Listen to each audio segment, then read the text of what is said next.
Welcome to Outdoor Gear Chat. This is episode 59. Some big milestones going on here at Kendal Mountain Festival. I'm joined as always by Kathy. Hello. Hi Wayne, how are you doing today?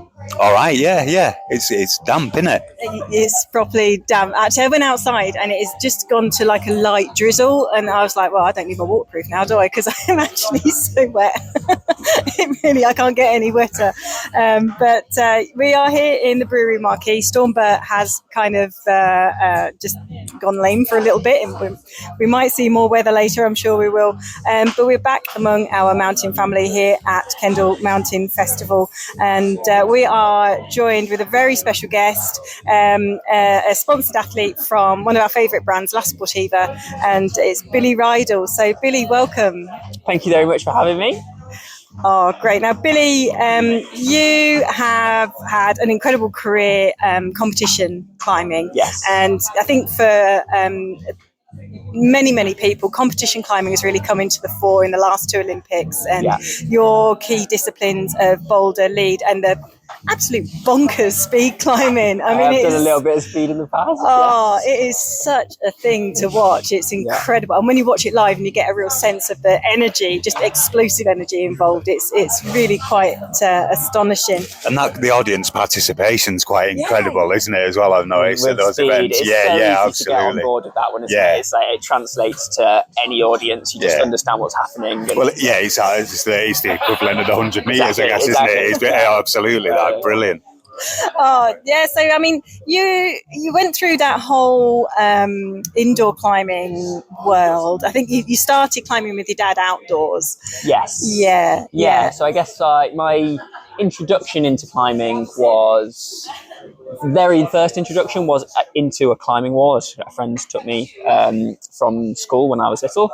Which I think is quite a common tale nowadays, like kids getting into it and going to like the local climbing wall. But I was quite fortunate very early on that some local climbers sort of took me under their wing and like took me outside climbing very early on, and then sort of gave myself and my dad the knowledge to explore climbing outside. Which I think is getting less and less common to have that sort of immediate transition to climbing outside for younger climbers now. So my career through climbing has been kind of focused on competitions and indoors, but I've always had that link to the outdoors as well. And I never thought of myself only as a competition climber, and there was always, I had this love for the outdoors. I wanted to interact with it, and competing was like a primary focus for a period of time, but I always knew that climbing was a lot more to me than just that. And I was, there's so many disciplines of avenues of climbing to get into. So I'm through that period of my life now focused on competitions and exploring the outdoors and everything that climbing has to offer. Yeah, I mean, outdoor climbing is, I don't know whether it's the air or you're above the birds flying below you, or, you're just finishing at the end of the day and you sit on the crag, the sun's going down, and it's something else, isn't it? It is a whole different world. But I do wonder, you and your colleague sort of finished, you've obviously both been climbing to a very high standard indoors, and you just kind of both sat down and who said first, you or Alex, about transitioning back outside, and which one of you picked the nose? we've been debating about this for the last year since we did it, and neither of us really know the right answer. Both of us are convinced that we had the idea first. So I think it was kind of, for both of us, it was brewing in the background, and we both had this excitement to explore climbing beyond competitions. I specifically had a picture of Leo Holding on El Cap in my bedroom when I was little. So like it was always like in the back of my mind a little bit. And when we both retired from competitions at the same time, and it felt like a sort of big change in our lives. Like we're coming out of this sort of period of extreme focus on performance and looking for sort of next adventure, basically. So there wasn't beer involved. That's why I always go. It wasn't one of those nights where you're going, yeah, there's a brilliant almost irony involved in you saying we retired from competition, that climbing. Retired at the ripe old age of 25. No, exactly, yeah. And suddenly you had 5 pints and decided, oh, we'll go and do our cat. There wasn't any beer involved. I'm disappointed to inform you, but no, I think we like after one of the last competitions that we both did, where I remember we were sharing a room and we were kind of lay there afterwards, a sort of big come down from the event and sort of reflecting on how the season had gone and what we were going to do next. And neither of us were sort of sure where our motivations were, and we just like a few conversations over the winter, and it kind of blossomed into this idea.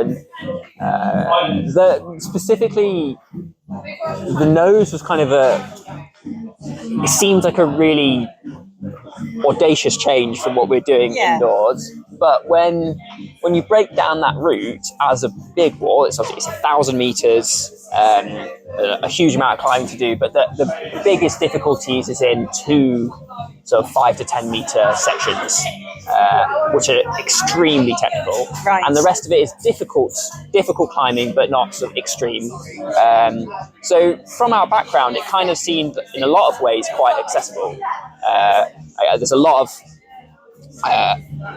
relatively amenable climbing. It's a very well trafficked aid route, so there's bolts on all the anchors, there's wrap routes, there's loads of information out there about the route itself. So coming in with a background of no big wall experience whatsoever, but a lot of experience of high-end climbing, it kind of made sense to us. Like we're going very entry level on the logistical side of things, but high end on the performance end. It's like that fits us. Yeah. So it kind of made a bit of sense to us, even if it like we didn't really know what we were getting ourselves into. No. But we were like maybe blindly optimistic that we would be able to figure it out.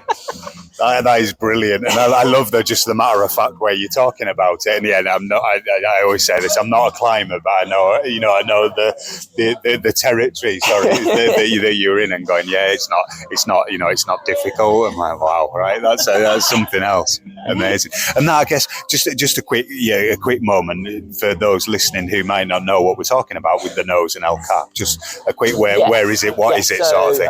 The nose is.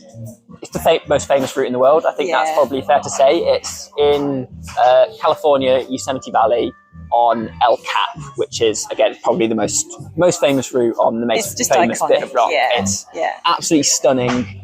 That entire place, the valley, is just like a fairy tale, not just for climbers, but for walkers, cyclists, just anybody who's enthusiastic about the outdoors, photographers. Like it's a magical place. And the nose is the most prominent line up the most prominent bit of wall there. So it's immaculate. And the history of it, so it was first aid climbed by Warren Harding in, I believe it's the late 50s. Would have been late 50s, early 60s. I can't remember exactly when. I can give you an exact date.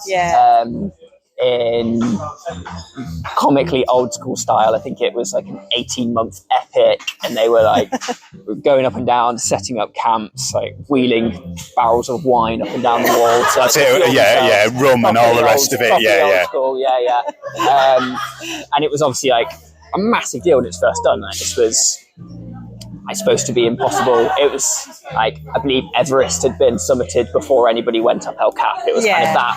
That's where it was seen in the sort of mountaineering world. Then fast forward a little bit into sort of a new generation, and Lynn Hill was the first person to successfully free climb it, which is one of the most groundbreaking sporting achievements. Maybe just full stop. It's totally mind-blowing. It's like the coolest thing. It's just the coolest thing ever. She did that in, I think it's 1993. Right. And so what's that, 31 years ago? Yes. She free climbed it. I think she gave it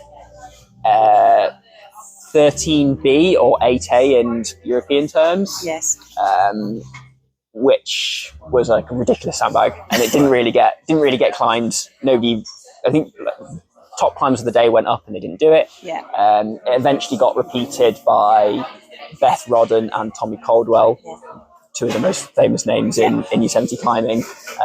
And it's now settled at more like 14A, 14B, 8B plus 8C. So it's a lot harder than Lynn first thought it was. And it is evident in how it's only had, I think with me and Alex, we're maybe up to 10 ascents now in 31 years, which for that route is... Yeah, and it just comes down to these few sections which are really, really technical. So I know Lynn Hill features in the trailer of your film. Yes. Did you get to meet Lynn Hill? I didn't. No, which is heartbreaking. Al Lee, who made the film, went out and interviewed her specifically, went to her home and saw in the film that Lynn actually has a little replica of the Changing Corners crux section, which is the hardest section of the whole route, which again I didn't know that she had. And they have a little chat through there, and she talks about the details of how she did this crux sequence, and she's reliving those moves like exactly. 30 years, She can you can still see that she still remembers all the details of it. Incredible! But no, me and Alex didn't get to meet her. It would have been. Yeah, it would be a dream for me. What a legend. Well, you can't achieve everything before you're 30, basically, can you? So, I mean, you must have had responses from other big wallers while you were out there, and people while you were gleaning information as well. Were there some scratching heads going on? I'm sure people were super supportive. But, both me and Alex, when we got into the valley, were quite sheepish about it. We put out on social media to a certain extent what we were going to try and do, and I think most people were kind of like, "You what? You're not going to do that." So we kind of turned up and we're trying to not sort of make too much of a hoo-ha about it, within the actual climbs there. And then the very first day that we went up to just have a look at the first few pictures of the nose, and an aid party just started chatting to us, and we were like, "Oh, you guys heard about these two Brits that are coming over to try and free the nose?" And we're like, No, we don't know who those. No, that sounds a stupid idea. Don't know Pair of idiots, yeah. And the more people we've talked to since, everybody's like, "No, we didn't think you were going to do it. Oh, God, it's ridiculous." Yeah. Awesome! What an achievement and what an experience. From a gear point of view, because I'm super nerdy about my gear. What shoes were you using? Did you use the same shoes to climb? So I had two different pairs of shoes whilst I was up there. The first pair was actually sort of three pairs. I had some TC Pros, which are kind of the iconic big walling shoe, designed by Sportiva, with some involvement from Tommy Caldwell, and they're specifically designed for that. So they're like a high top shoe, so they cover your ankle, which you don't really see that nowadays, but it's for climbing 3,000 feet. You need something that's a bit more supportive. You need something that's going to give you a bit of protection for wedging your feet in cracks. Definitely. So it's looking after your ankles. It's got a bunch of added sort of protection over the laces, so that they're not getting frayed from wedging them in. And then it's a sort of bulky, stiff shoe for standing in it all day. So it's like a total workhorse, basically, for being up on big walls. So I wore that for almost all of the climbing, which was key. But otherwise, your feet would just be in so much pain. I can't imagine. So it's bad enough in a pair of shoes which is designed to be up there and designed to be comfortable for what you're doing. And then for the two hardest pitches, I took a pair of Last Petit Solutions. Yes. Which it's my go-to shoe. I wear them for most things, and they're kind of quite stiff, but they don't have a midsole. So they're not like a TC Pro style really stiff shoe, but they're stiff and downturned and have a lot of performance for standing on small edges, and I'm just really, really comfortable in them. I've climbed in those for the last 10 years. I wore them for most most boulders or routes that I'd come across competing, so I'm really comfortable in using them across a really broad range of terrains. So when it came to having to smear and stand on these really, really poor edges, that was the thing that was giving me the most confidence. Brilliant. So yeah, jump between those two. I also had 2 different sizes of TC Pro. I had like a slightly stiffer shoe for a bit more performance, and then one was super baggy for the easier pitches to give my feet a bit of respite. Yeah, that's really important, isn't it? Because of heat and everything else. But I mean, it's actually something we could talk about forever, actually. Yeah. It's just been so fantastic meeting you, Billy. And thank you once again so much for your time.